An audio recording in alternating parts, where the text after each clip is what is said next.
Hadirin sidang jamaah Jumat yang dirahmati Allah Subhanahu wa taala. Puji dan syukur kepada Allah Subhanahu wa taala yang telah mempertemukan kita pada waktu yang sangat mulia ini dalam melaksanakan ibadah salat Jumat di tempat yang mulia ini.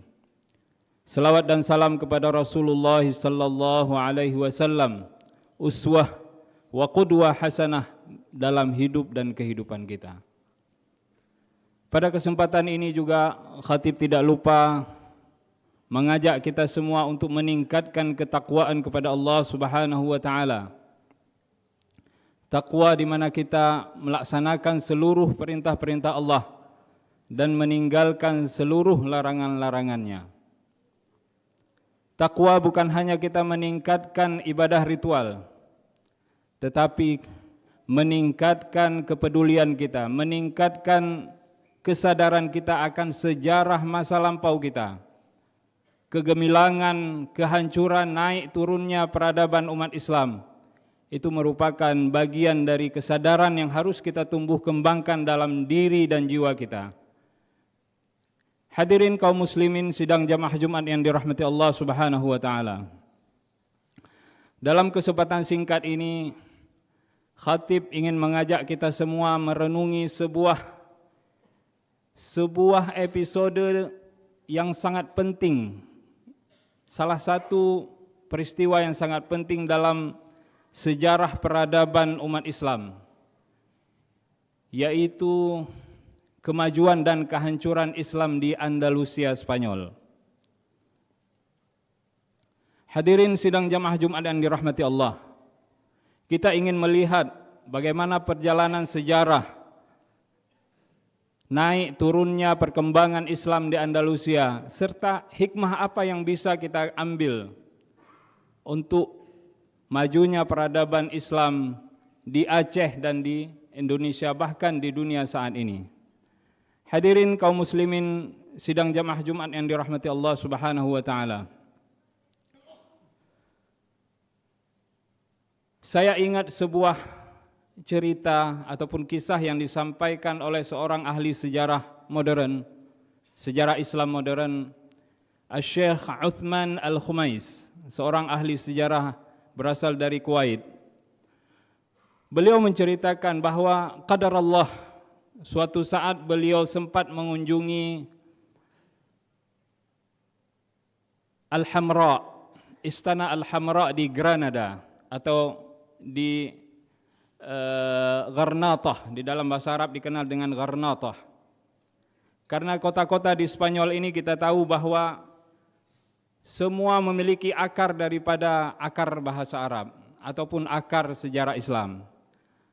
Ada namanya kota Gharnatah, ada Al-Qurtubah yang melahirkan Imam Al-Qurtubi. Ada namanya tempat lahirnya Imam Asy-Syatibi, Syatibah. Kemudian ada namanya Isbiliyah di dalam bahasa Arab atau sekarang dikenal dengan Sevilla.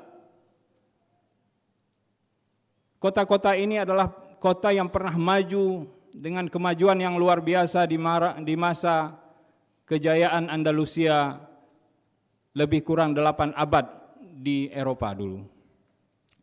Jadi Ustadz Uthman Al-Khumais pernah beliau mengatakan, di saat beliau berkeliling di dalam istana Al-Hamra, tepatnya di dalam Nasrid Palace atau Qasr An-Nasriyah, karena beliau seorang muslim dan mengatakan, "Are you Muslim? Hal anta mu'min? Hal anta muslim?" Beliau dengan serta-merta beliau mengatakan, "Na'am," kata beliau. "Yes, I am a Muslim." Beliau dengan serta-merta mengatakan itu, katanya tanpa ada yang mengomandoin, tetapi beliau dengan izzah kebesaran Islam di saat itu beliau sampai mengatakan bahwa sejarah yang besar ini adalah sejarah kami dulu, sejarah umat Islam dulunya. Akan tetapi hari ini kita lihat apa yang terjadi di Spanyol. Khatib sendiri alhamdulillah sudah 2 kali mengunjungi kota-kota di Andalusia dan melihat bagaimana kegemilangan Islam dulunya. Di mana kalau kita melihat di dalam sejarah Islam pada tahun 711 Masehi ketika Musa bin Nusair, seorang menteri, seorang gubernur dari Bani Umayyah yang berpusat di Damaskus saat itu, mengutus seorang panglima perang yang dikenal dengan Tariq bin Ziyad. Tariq bin Ziyad diutus untuk melakukan futuhat, melakukan pembukaan negeri-negeri Islam di Eropa saat itu.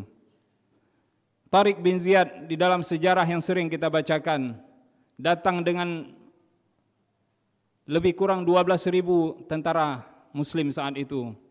Datang menyeberangi lautan Mediterania menuju semenanjung Iberia atau dikenal dengan sekarang adalah Spanyol. Mereka turun di daerah yang namanya Gibraltar. Daerah itu yang hari ini dikenal dengan Jabal Tariq atau Gibraltar yang saat ini berada di bawah kekuasaan pemerintah Inggris walaupun dia bertepatan dengan Spanyol.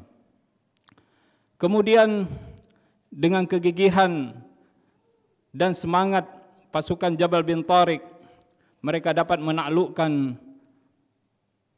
Spanyol saat itu, yang nantinya berubah nama menjadi kawasan Andalusia. Andalusia ini terbentang dari pesisir lautan Mediterania, Spanyol dan Portugal. Kemudian selanjutnya setelah futuhat yang dilakukan oleh Jabal bin Tariq adalah ketika kemudian Bani Umayyah yang jatuhlah beberapa kota di Spanyol saat itu. Waktu itu berpusat di Damaskus, Cordoba. Kemudian salah satu Sevilla, panglimanya yaitu dikenal dengan Abdurrahman ad-Dakhil, Granada dan lain sebagainya. Abdurrahman ad-Dakhil ini dilakabkan karena kemudian kita lihat dengan masuknya umat Islam saat itu, bagaimana Islam menjadi rahmat bagi seluruh manusia saat itu. Umat Nasrani dan Yahudi mereka tunduk, bahkan sebagiannya masuk ke dalam Islam. Kemudian Islam datang sebagai rahmat. La ikraha fid din. Islam tidak datang untuk memaksa pemeluk agama lain untuk masuk ke dalam Islam. Di sini kita melihat bagaimana toleransi, bagaimana kerukunan yang dibangun oleh panglima perang Islam saat itu, sehingga banyak kaum Nasrani dan kaum Yahudi yang masuk ke dalam Islam. Bahkan kalaupun mereka tidak masuk ke dalam Islam, tapi mereka bisa hidup damai dan tentram di bawah kekuasaan Islam saat itu. Hadirin sidang jamaah Jumat yang dirahmati Allah. Selanjutnya, episode berikutnya adalah ketika Bani Umayyah yang berpusat di Masyriq atau waktu itu berpusat di Damaskus jatuh. Kemudian salah satu panglimanya yaitu dikenal dengan Abdurrahman ad-Dakhil. Abdurrahman ad-Dakhil ini dilakabkan karena beliau lari dari Masyriq, lari daripada timur kemudian menuju ke Andalusia dan beliau masuk ke Spanyol sehingga beliau dikenal dengan Abdurrahman ad-Dakhil. Sehingga beliau juga membangun keemiratan di saat itu, Al-Imarah Al-Andalusiyah. Al-Imarah Andalusia inilah cikal bakal berkembangnya Islam di Spanyol. Kemudian hadirin yang dimuliakan Allah Subhanahu wa taala, datang periode berikutnya oleh namanya Abdurrahman An-Nasir. Abdurrahman An-Nasir mendirikan kekhalifahan dikenal dengan Khalifah Al-Andalusiyah. Di masa beliaulah Islam tumbuh sekitar saat itu kekhalifahan Andalusia ini berkuasa sekitar 100 tahun atau sekitar 1 abad lebih. Islam menjadi mercusuar.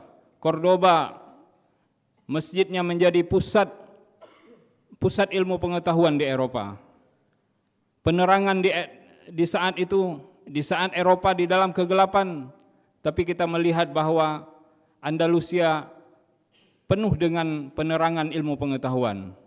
Lahir para ahli-ahli, lahir Ibn Sina, lahir Ibn Hayyan, lahir Ibn Rushd, dan banyak ulama-ulama lain yang menjadi sinar ilmu pengetahuan di seluruh dunia. Hadirin kaum muslimin yang dirahmati Allah. Kemudian episode keempat, ketika umat Islam di puncak kemajuan, Allah Subhanahu wa taala memberikan cobaan kepada umat Islam di Andalusia. Di saat itu lahirlah banyak fitnah, cobaan yang diberikan kepada umat Islam sehingga terpecahlah umat Islam menjadi muluk at-tawaif, dikenal dengan episode muluk at-tawaif. Lahir kerajaan-kerajaan kecil, kekhalifahan yang besar itu runtuh. Kemudian lahirlah kerajaan-kerajaan kecil yang mereka tidak mempunyai akar yang kuat sehingga mudah digoyahkan oleh musuh. Dan episode ini sebenarnya tidak lama. Di dalam sejarah kita melihat hanya sekitar 55 tahun. Tetapi episode ini cukup menggoyangkan kehidupan umat Islam di Andalusia. Nanti kita akan melihat apa hikmah di balik kelemahan ini. Kemudian hadirin yang dimuliakan Allah, karena waktu kita singkat, kemudian kita melihat episode keempat, di mana hadirnya muwahhidin dan murabitin. Muwahhidin dan murabitin ini adalah penguasa yang datang dari Afrika Utara, dari Maroko dan sekitarnya. Kemudian dilanjutkan yang terakhir, hadirin yang dimuliakan Allah, episode ke-6 di dalam perjalanan sejarah Andalusia dikenal dengan kekhalifahan Granada atau Al-Gharnatah. Granada dikuasai sekitar 200 tahun lebih atau 2 abad lebih. Kemajuan ilmu pengetahuan yang ada sebelumnya mulai timbul kembali. Kegemilangan Islam mulai muncul kembali. Namun hadirin yang dimuliakan Allah, cobaan kembali Allah berikan kepada muslimin di Granada. Kelemahan umat-umat Islam, kelemahan iman dan ilmu daripada umat Islam membuat perpecahan, membuat kelemahan yang akhirnya Granada juga harus tumbang pada tahun 1492 Masehi. Saat itu Granada dengan istananya Al-Hamra, ini adalah merupakan istana terakhir umat Islam di saat itu. Rajanya adalah Ibn Abdillah As-Saghir. Beliau akhirnya tunduk dan mengaku kalah kepada Ratu Isabella. Kemudian Granada yang begitu megah ini akhirnya jatuh ke tangan musuh. Ibn Abdillah akhirnya pulang ke Maroko. Sebelum beliau pulang, beliau sempat singgah di sebuah bukit yang tinggi. Sambil beliau melihat kemegahan istana Al-Hamra, beliau meneteskan air mata. Kesedihan yang telah beliau lakukan itu. Kemudian hadirin yang dimuliakan Allah, ibunda beliau datang. Beliau mengatakan kepada anaknya, "Ibki kan nisa," katanya, "ala mulkin lam tuhafid alaihi karrijal." Ini sebuah perkataan yang sangat menyentuh. Hari ini wahai anakku, kata ibundanya, "Ibki kan nisa," menangislah kamu seperti seorang perempuan. Ala mulkin lam tuhafid alaihi karrijal. Atas kekuasaan yang tidak sanggup kamu pertahankan layaknya seorang lelaki. Jadi ini hadirin yang dimuliakan Allah.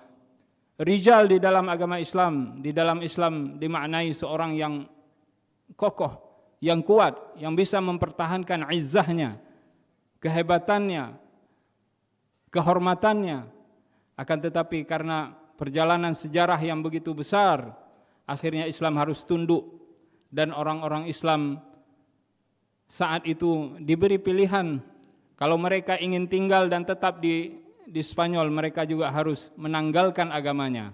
Kalau tidak, mereka juga harus keluar dari Andalusia. Hadirin yang dimuliakan Allah, apa hikmah yang perlu kita ambil dari sejarah panjang umat Islam di Andalusia ini? Bahwa ilmu dan iman dan ilmu, persatuan merupakan landasan kemajuan dan kejayaan Islam saat itu. Ketika umat Islam mulai lemah, baik keimanannya, keilmuannya, perpecahan, hubbud dunia dan lain sebagainya, akhirnya umat Islam mudah dikuasai oleh para musuhnya. Kita hari ini